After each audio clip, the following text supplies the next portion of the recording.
Bíblia em Atos, capítulo 18.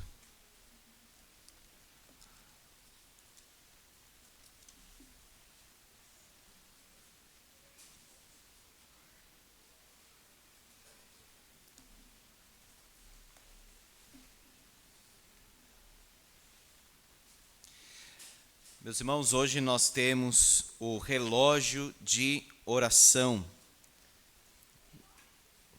Cada irmão que escolheu um horário esteja orando naquele horário, ou de repente aconteceu alguma coisa, não deu exatamente naquele horário, ore em algum momento do dia, não precisa também ficar numa fixação de horário, porque Deus não se prende a isso, mas procure reservar um horário, um tempo para buscar a presença de Deus.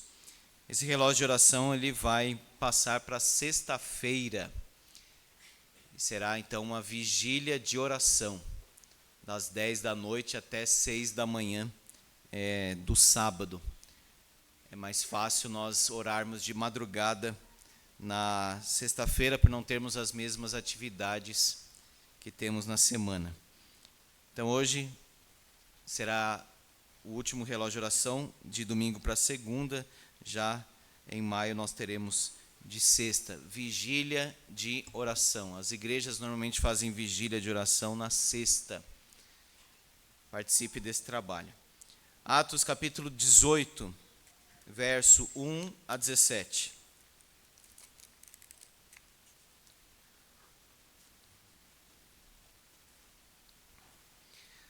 Depois disto, deixando Paulo Atenas, partiu para Corinto.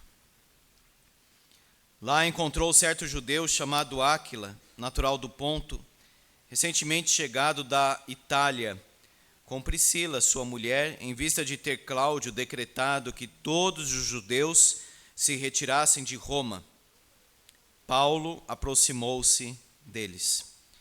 E posto que eram do mesmo ofício, passou a morar com eles e ali trabalhava, pois a profissão deles era fazer tendas. Todos os sábados discorria na sinagoga, persuadindo tanto judeus como gregos. Quando Silas e Timóteo desceram da Macedônia, Paulo se entregou totalmente à palavra, testemunhando aos judeus que o Cristo é Jesus. Opondo-se eles e blasfemando, sacudiu Paulo as vestes e disse-lhes: sobre a vossa cabeça o vosso sangue, eu dele estou limpo, e desde agora vou para os gentios. Saindo dali, entrou na casa de um homem chamado Tício Justo, que era temente a Deus. A casa era contígua à sinagoga, mas Crispo, o principal da sinagoga, creu no Senhor com toda a sua casa. Também muitos dos coríntios, ouvindo, criam e eram batizados. Teve Paulo durante a noite uma visão em que o Senhor lhe disse: não temas, pelo contrário, fala e não te cales. Porquanto eu estou contigo, e ninguém ousará fazer-te mal, pois tenho muito povo nesta cidade. E ali permaneceu 1 ano e 6 meses, ensinando entre eles a palavra de Deus.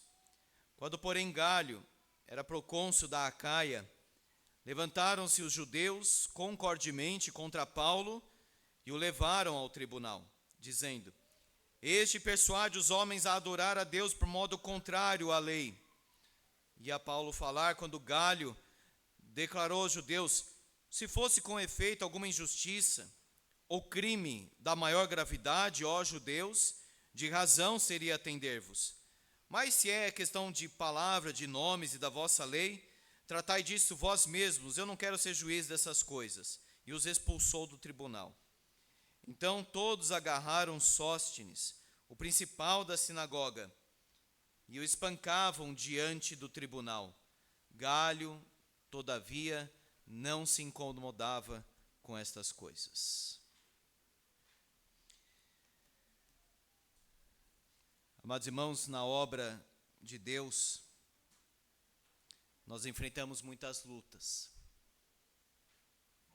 Você vê Moisés, por exemplo, chegando num período extremo de esgotamento, pediu para morrer até. Hoje tem uma palavra chamada burnout, que vem de burn, né? Queimar, como se tivesse a cabeça queimando, cheia, esgotada. Seria o equivalente de esgotamento, que pode levar a depressão, um desânimo geral, e a pessoa já não aguenta nada mais, a pessoa fica irritada com qualquer coisa, ela está com a cabeça quente, como é o termo usado. E Moisés até chegou a dizer para Deus: por acaso eu gerei esse povo para ter que cuidar dele? Imagina o peso, meus irmãos, que Moisés carregava. Era muito pesado o ministério dele. Mas Paulo também diz: lutas por fora, temores por dentro. Muitas vezes não tivemos alívio algum. Os irmãos viram aqui no testemunho missionário, a família que mudou 8 vezes. Você já teve que mudar? É um cansaço, fazer as caixas, mudar tudo, arrumar tudo, encaixar e depois mudar, e documentação, e vai para outro local. Imagina, meus irmãos, o transtorno, a dificuldade, ainda mais quando se tem 3 crianças. A obra, então, é cheia de lutas, dificuldade, frustração, desgaste físico, emocional, perseguições. A obra de Deus tem isso, e tem muito. Você já deve ter escutado algum sermão ou algum vídeo curto de um pregador chamado Paul Washer, dos nossos dias. E ele diz em um dos seus sermões, ele foi missionário aqui no Peru, e ele disse em um dos seus sermões o seguinte: Deus me quebrou em 1000 pedaços no campo missionário. Qual que seria a saída? Então eu não quero me envolver, eu vou ficar em casa, eu vou declinar o chamado. Ou a pessoa faz, mas fica reclamando. Ou faremos a obra de Deus mesmo debaixo de lutas. Meus irmãos, na vida cristã nós temos sempre que pensar uma coisa: eu vou fazer a minha vontade ou a vontade de Deus? É a minha vontade suprema ou a de Deus? Outra coisa que nós temos que pensar: quando nós partirmos, meus irmãos, nós vamos prestar contas a Deus da nossa vida. Algumas desculpas que às vezes nós damos ou ouvimos: eu prefiro não fazer do que fazer mal feito. Deus dá essa opção na Bíblia?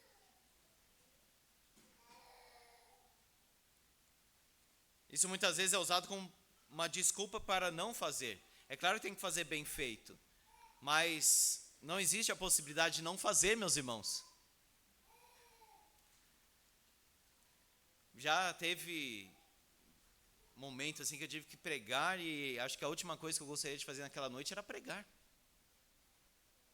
Não é fácil sempre pregar e fazer a obra, aconselhar, mas é algo que precisa ser feito, então a gente nem pensa, só faz. Como tem aquela expressão em inglês, simplesmente faça. Deus vai renovando, Deus vai tratando, Deus vai reanimando, mas nós não podemos, meus irmãos, escapar do nosso chamado e dizer o seguinte: eu não vou fazer mais.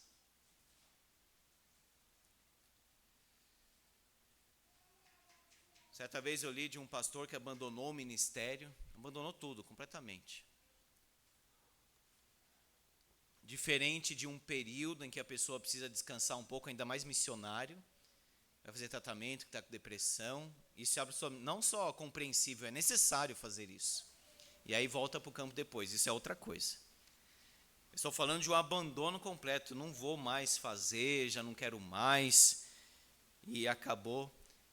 E esse pastor chegou a dizer o seguinte: parece que um peso enorme saiu das minhas costas. Como se estivesse dizendo assim: estou aliviado de todos os problemas da minha cabeça. Mas, amados irmãos, e Deus? E a vontade de Deus? Será que Ele não chamou, então? Como que abandona? A nossa vida está diante de Deus e nós temos que levar a sério isso. Como que eu não vou fazer a vontade de Deus ou cumprir o chamado de Deus? Em Hebreus diz, os pastores, ou seja, os presbíteros, os homens de Deus à frente da congregação, vão prestar contas a Deus de cada alma da congregação. Então abandona, sim, como consegue? É um chamado. Eu prefiro não me envolver para não ficar irritado, alguns falam. Pessoas irritadas demais, nervosinhas demais, que não conseguem lidar com outras pessoas. Isso é carnalidade, na verdade. As coisas não têm que ser, meus irmãos, do nosso jeito, nem tudo mudar ao nosso redor. Aí sim, está do jeito que eu quero, está do jeito que eu espero, aí eu vou fazer. Estou aqui por causa de Deus, não pelas pessoas. Mas Jesus fez isso? Jesus fez assim para as pessoas? Ele não disse para amar o próximo? Então nós estamos aqui acima de tudo por causa do Senhor, mas por causa das pessoas também, meus irmãos. Para amar as pessoas, para servir as pessoas, para ajudar, para socorrer, para interceder, para conversar. Então, o chamado a gente não entende como uma sugestão, é uma ordem. Deus está mandando, meus irmãos, na nossa vida. A nossa vida é governada, orientada e dirigida pelo Senhor. Vamos negar a nós mesmos e fazer a obra de Deus com zelo. Paulo chegou aqui em Corinto, capital, centro comercial. Tinha 2 portos, 2 portos marítimos mesmo, ou seja, muita navegação e muito comércio na cidade. Uma cidade populosa para os dias da época, mas extremamente idólatra. Poseidon, ou seja, Netuno, Afrodite, tinha um templo enorme lá em Corinto. Era uma cidade que servia de ponto de ligação com muitas outras. E era extremamente imoral. Extremamente. Era uma prostituição assim, aberta e escancarada, meus irmãos. Aquilo que nós temos em algumas ruas de São Paulo, assim, em alguns bairros que a gente até evita à noite, lá era uma coisa assim escancarada, a cidade era imoral. Paulo chega lá, um cristão, um apóstolo, para pregar a palavra. Imagina a luta que este homem vai enfrentar. Porque o evangelho, meus irmãos, do Senhor Jesus é um evangelho de santidade, de abandono da idolatria, de tudo o que eles faziam. Foi então debaixo de muita luta, como ele mesmo diz. Como enfrentar as lutas então na obra de Deus? Como nós podemos fazer a obra de Deus mesmo debaixo dessa pressão e dessa luta? Primeiro, meus irmãos, eu vejo aqui nesse texto, aproxime-se de irmãos fiéis. Um pastor que, posso dizer que eu continuo admirando, está com o Senhor Jesus, Jorge Alberto Canelhas. Conversava hoje com o Marlon sobre ele, que pessoa extraordinária. E ele falava assim: nós precisamos de Deus, mas nós também precisamos de gente, das pessoas. Às vezes nós olhamos Paulo e parece que ele era uma figura assim, quase que sobrenatural, extraordinária, que não ficava triste por nada, que não conhecia momento de abatimento, que não precisava de ninguém. Muito pelo contrário. Olha o versículo 2. O finalzinho. Paulo aproximou-se deles. É interessante que Paulo, lá em Atenas, ele estava sozinho, mas ele disse, eu estava ali aguardando os irmãos.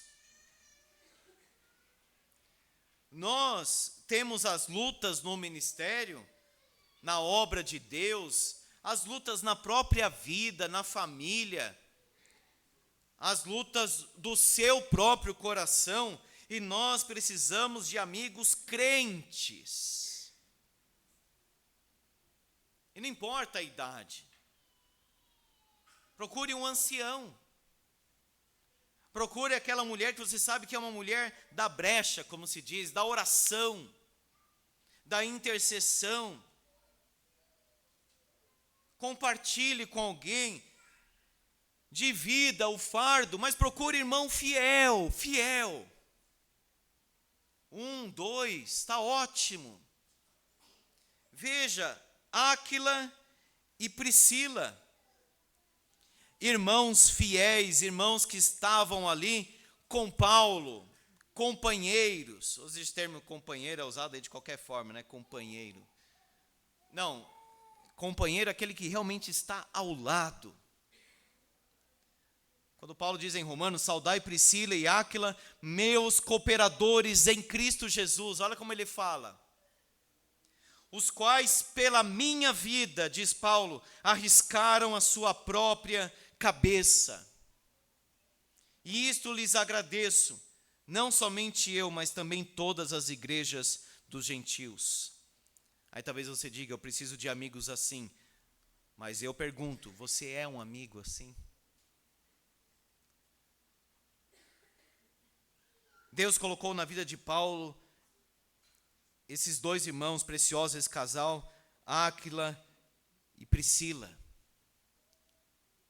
Nós não podemos, irmãos, ter uma vida individualista e dizer assim, eu não preciso das pessoas, eu não vou conversar com ninguém, porque uma vez eu me abri com alguém, só deu ruim aquilo. Não é porque teve uma experiência negativa que vai se fechar, se enclausurar no mundo, ou do mundo.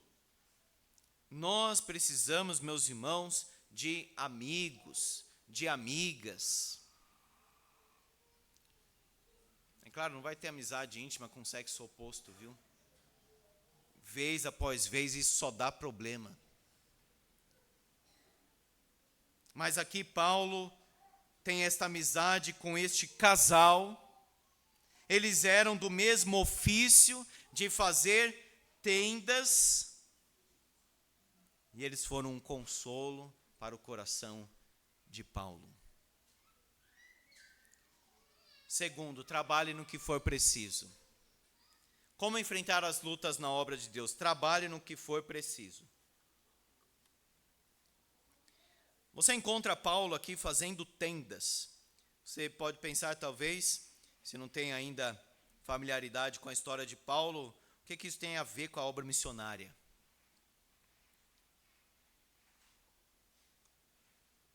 Fazer tendas.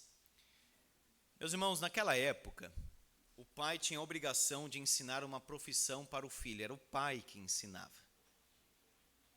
As habilidades manuais, da casa, do campo, qualquer coisa assim nessa esfera, as crianças, os filhos aprendiam em casa. Em casa. Hoje nós queremos terceirizar absolutamente tudo. Então o judeu, ele tinha isso na cabeça, era uma coisa assim, ele nem pensava, já era algo muito natural. Ele tinha que ensinar uma profissão para o seu filho. Então os homens também faziam essas coisas artesanais aqui. Olha só, Paulo sabia fazer tendas. Existem momentos em que o missionário precisa se virar e fazer alguma coisa para levantar o seu próprio sustento. Às vezes pode dar aula, às vezes pode trabalhar em qualquer outra coisa, e aí ele vai administrando a sua vida, Mas, neste momento aqui, Paulo precisou fazer tendas. Mas veja o versículo 5. Quando Silas e Timóteo desceram da Macedônia, Paulo se entregou totalmente à palavra. Então veja que temporariamente ele precisou se virar, por assim dizer, levantar o sustento, levantar algum recurso, ele foi fazer tenda. Era alguém assim dinâmico, irmãos, que saía de uma área, conseguia ir para outra e se dava bem assim em entrar em outras situações. Agora, quando desceram com a oferta, com o sustento, aquilo que era básico para as suas necessidades, por isso que diz aí, se entregou totalmente à palavra, porque agora ele não precisava dividir o seu tempo fazendo as tendas. Então, quando nós entregamos o real missionário, quando nós enviamos sustento para os missionários, nós estamos enviando o recurso para que eles não tenham essas preocupações, para que consigam pagar as suas contas e fazer as suas coisas, suprir as suas necessidades e se dediquem totalmente à palavra. Mas eu acho muito interessante que Paulo fez o que foi necessário. Às vezes ele levantava recurso próprio, fazia a sua tenda, porque as pessoas às vezes acusavam Paulo o seguinte: ele está preocupado em receber dinheiro da igreja. Ele quer espoliar a igreja, ele quer tirar os recursos da igreja. Então, às vezes, para não ser mal falado por causa de outras pessoas gananciosas e maliciosas, dependendo do contexto, Paulo trabalhava secularmente, por assim dizer, para não ser pesado para a igreja, para não ser acusado e para levantar o seu próprio sustento. Irmãos, para enfrentar as lutas na obra de Deus, nós precisamos trabalhar no que for necessário. Servo não escolhe trabalho, servo só obedece. A nossa oração tem que ser o seguinte: Senhor, que eu faça a tua vontade, seja qual for. Nós não podemos, irmãos, escolher trabalho. O que nós temos que escolher é o seguinte: fazer a vontade de Deus. Trabalhe no que for preciso. Trabalhe no que estiver à sua frente, na necessidade diante de você. Terceiro, persevere no evangelismo. Olha só, Paulo continua pregando aos judeus e aos gentios. Continua testemunhando. E olha o testemunho dele: o Cristo é Jesus. E esta mensagem mexe com as pessoas.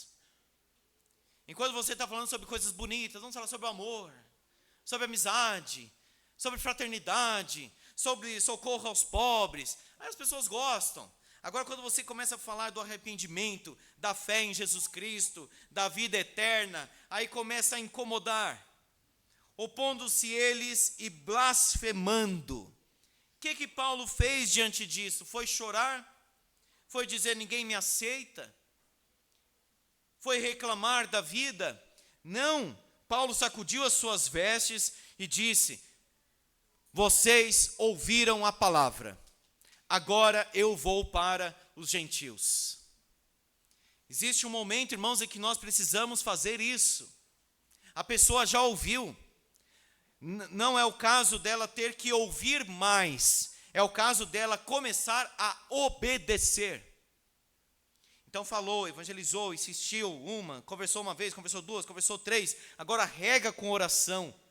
Mas a Bíblia não diz, meus irmãos, para nós ganharmos alguém pela insistência. Paulo sacode as suas vestes e diz: eu tenho que evangelizar os gentios também. Tem muita gente para ser evangelizada, irmãos. Tem muita gente para ouvir o evangelho. E não dá para ficar sempre na mesma coisa. Sempre no mesmo ponto. Uma vez eu fui visitar, quando eu ainda era seminarista, com um pastor, uma família, é de outra igreja, obviamente. Eu era seminarista. E a pessoa falou, e aí aquele pastor que já era muito experiente, disse o seguinte: olha, o que eu tinha para dizer eu já disse. Vocês precisam começar a praticar agora. E, amados irmãos, às vezes, nós estamos insistindo em algo, ou até em algum ponto, e há outras necessidades abertas, e outras pessoas precisando tanto, sendo que aquele já ouviu. E ele já sabe, não quer dizer que vai abandonar, vai deixar de lado. Mas olha só, sobre a vossa cabeça, o vosso sangue, eu dele estou limpo, e desde agora vou para os gentios. Então você pregou o evangelho para alguém, a pessoa deu risada, zombou, falou que não tem nada a ver. Você falou de novo, ela continua pisando, até Jesus mandou parar. Se a pessoa está ridicularizando o que você está falando, está zombando do evangelho, é melhor para a pessoa que você pare de falar, para ela não continuar fazendo isso. Rega com oração. Rega com oração. Nós não ganhamos, meus irmãos, pela insistência ou pela força das palavras, quando se bate muito, se não bate. Não, é pela oração. Paulo disse: o vosso sangue sobre a vossa cabeça.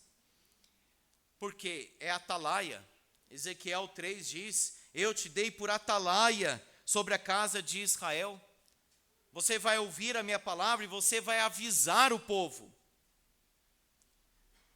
Se eu disser ao perverso, certamente morrerás, e tu não o avisares, e nada disseres para o advertir do seu mau caminho, para lhe salvar a vida, esse perverso morrerá na sua iniquidade, mas o seu sangue da tua mão o requererei.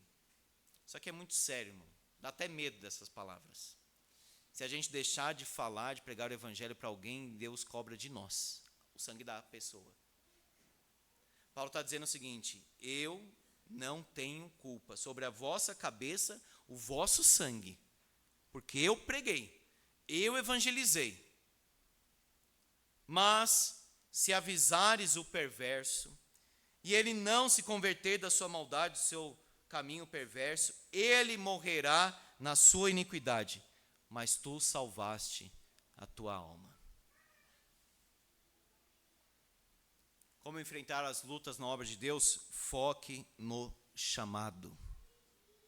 O chamado de Paulo era pregar o evangelho, não era fazer tendas prioritariamente. Precisou, fez. Lá no Fontales teve uma certa dificuldade, eu fui dar aula naquele período, eu dividia o ministério pastoral com as aulas lá no Mackenzie, mas era uma loucura, teve um período lá que eu estava com 18 salas, mas a igreja era bem pequena, mas aí foi crescendo, daqui a pouco virou tudo uma loucura. E foi aquele momento em que eu precisei tomar uma decisão: qual que é o meu chamado? O que Deus me chamou assim em primeiro lugar, o que está acima? Aí eu deixei lá as aulas e debaixo de muita crítica e etc. Mas qual que era o meu chamado? Em primeiro lugar. Foi uma bênção lá aquele período da aula, evangelizei, preguei, mas qual que era o foco do chamado? E isso nós precisamos pensar bem, meus irmãos. Onde Deus me colocou? Para que Deus alinhou a minha vida? Pense nisso. O chamado para cuidar da casa, o chamado para cuidar dos filhos, o chamado para cuidar de alguém, o chamado para fazer esta obra na igreja, o chamado para fazer isto e aquilo. Entenda, o que Deus quer da minha vida? Deus quer da minha vida que eu cuide do meu pai que está acamado e passe o dia com ele, cuidando dele, trocando ele, alimentando ele. Glória a Deus por isso. Ah, Deus quer que eu vá para o campo missionário. Glória a Deus, do mesmo jeito, meus irmãos. Tanto um quanto o outro vai fazer a vontade de Deus de uma forma igual. Esse que está no campo missionário não está fazendo mais a vontade de Deus. Ele está no chamado de Deus para a vida dele. E nós precisamos entender, então, para que Deus me chamou? É para ajudar nessa área. colaborar com esta outra? Qual que é o chamado de Deus para a minha vida? Paulo sabia era pregar, então ele se gastava nisso, levantava seu recurso ali brevemente, mas depois ele se entrega totalmente à palavra. Você quer fazer a obra de Deus debaixo de luta? Creia no poder do Evangelho. Se você olhasse para Corinto, era uma cidade mergulhada na imoralidade total. Mas diz o texto aqui, muitos dos coríntios foram salvos. O que eles faziam? Qual que era a prática dos moradores de Corinto, da cidade de Corinto? Olha só, Paulo diz: não sabeis que os injustos não herdarão o reino de Deus? Não vos enganeis. Olha a lista. Nem impuros, nem idólatras, nem adúlteros, nem efeminados, lá era cheio disso, nem sodomitas, nem ladrões, nem avarentos, nem bêbados, nem maldizentes, nem roubadores herdarão o reino de Deus. Aí Paulo diz na linha seguinte: tais fostes alguns de vós, mas vos lavastes, santificastes e fostes justificados. Paulo olhava para a igreja de Corinto, tinha tudo isso. Louvado seja o Senhor. Muitos desta cidade foram salvos. Pregue então o Evangelho, sem fazer distinção entre as pessoas, sem se achar melhor do que alguém, porque, amados irmãos, todos nós carecemos da graça de Deus.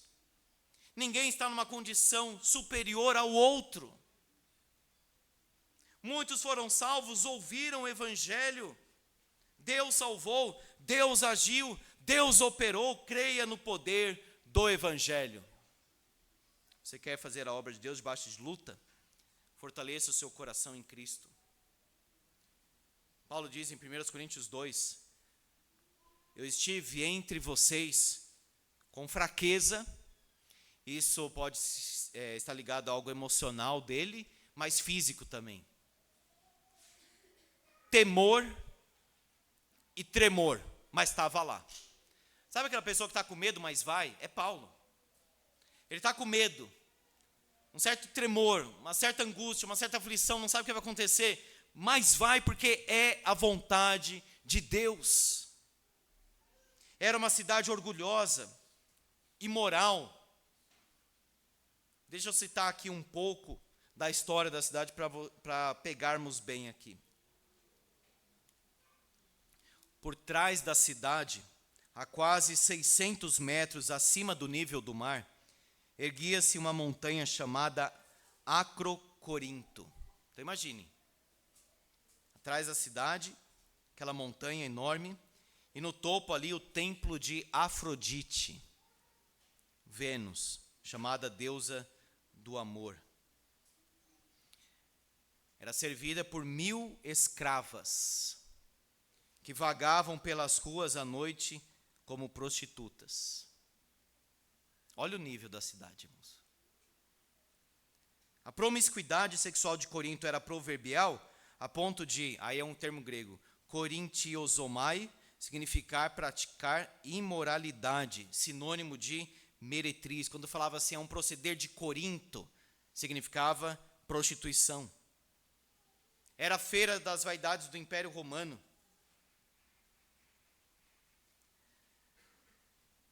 Paulo estava lá pregando Jesus, dizendo que os imorais não herdarão o reino de Deus.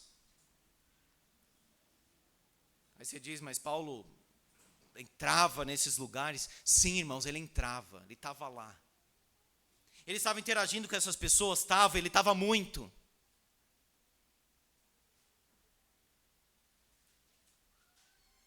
Às vezes, irmãos, nós vivemos de uma forma muito arrogante, desprezando assim as pessoas, ou dizendo, eu não vou evangelizar essas pessoas, eu não vou conversar com essas pessoas. Jesus ficava do lado de Paulo e dizia: coragem, Paulo. A mensagem de Paulo era uma mensagem que confrontava a cidade, confrontava o pecado da cidade, mas Paulo estava lá pregando. Espere a oposição do mundo. Nós temos aqui Galho, Sóstenes, o principal da sinagoga. Olha só, levaram Paulo diante de Galho, procônsul. Este persuade os homens a adorar a Deus por modo contrário à lei. Isso significa o seguinte: este homem aqui deve morrer. Mas o romano, que não tinha muita paciência com o tumulto na cidade, disse o seguinte: olha, se fosse questão de crime, de injustiça, eu trataria do assunto mais da lei, dessas coisas que vocês fazem, tratem isso vocês. O romano tratava as coisas meio assim na ignorância, né? Não tinha muita paciência com tumulto na cidade. Os expulsou do tribunal. Sóstenes, o principal da sinagoga, era espancado diante do tribunal, e Galho não estava nem aí, nem se preocupava com estas coisas. Você desistiu da obra? Abandonou o trabalho de Deus? Parece que as forças estão acabando. Em certa altura da vida de Davi, quando Ziclag foi tomada, e o povo falou em apedrejar Davi, porque na angústia, na perturbação, o povo ataca a liderança muitas vezes sem limite. Davi chorou muito, porque o povo falava até em matar ele.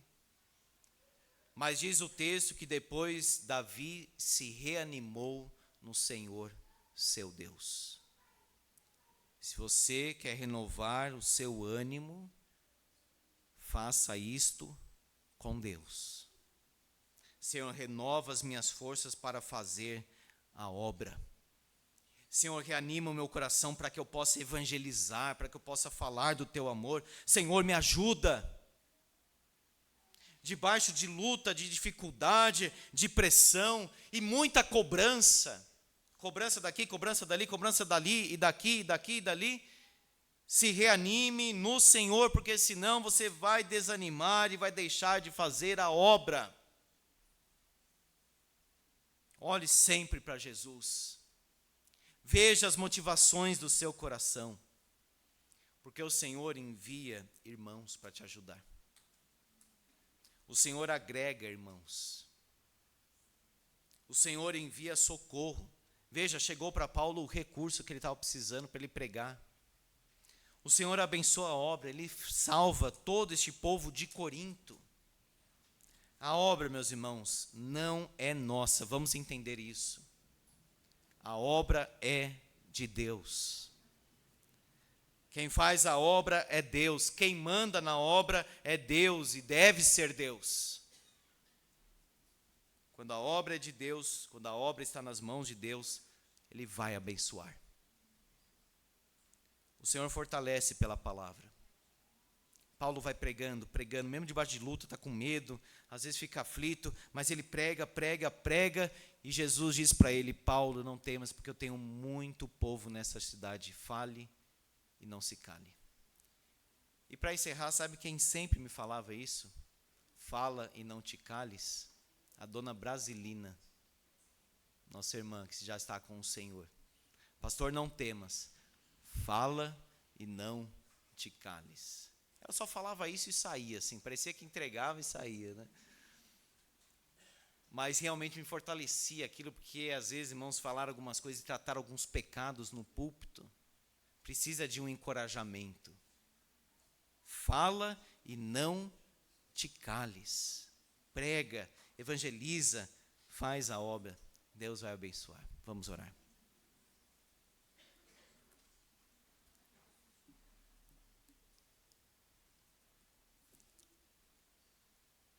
Peça para o Senhor abençoar a sua vida e fortalecer o seu coração.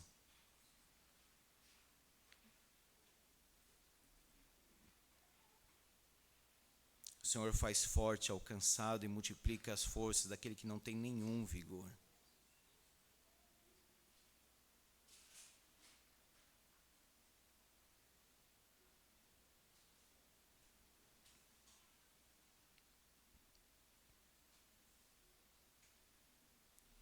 Estamos em tuas mãos, ó Deus. A nossa cidade é como a antiga cidade de Corinto, mergulhada, Senhor, na imoralidade. Neste momento, muitos estão, ó Deus, em bailes, baile funk, bares, prostituição.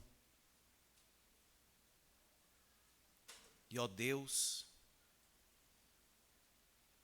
nós temos um povo que se chama pelo teu nome nesta cidade. Nós temos um povo, Senhor, que precisa clamar pela cidade, que precisa orar para que haja libertação, Senhor, das drogas. Cada vez mais o número vai aumentando, Senhor. Nós temos mães desesperadas, não sabem mais o que fazer com seus filhos viciados.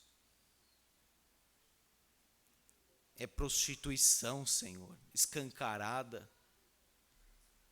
Na televisão, filme, celular, nas conversas das pessoas, dentro da própria família, Senhor, coisas imorais. Ó Deus, nós sabemos que a nossa cidade ofende o Senhor de uma forma aberta, grosseira. Muitas vezes, ó Deus, o teu povo está disposto a fazer as coisas deste mundo, mas não tem disposição para orar, para jejuar, para evangelizar, para ler a tua palavra, Senhor. Mas tem disposição para ler livros cheios de carnalidade, de mundanismo, de sexualidade. Livra-nos, ó Deus.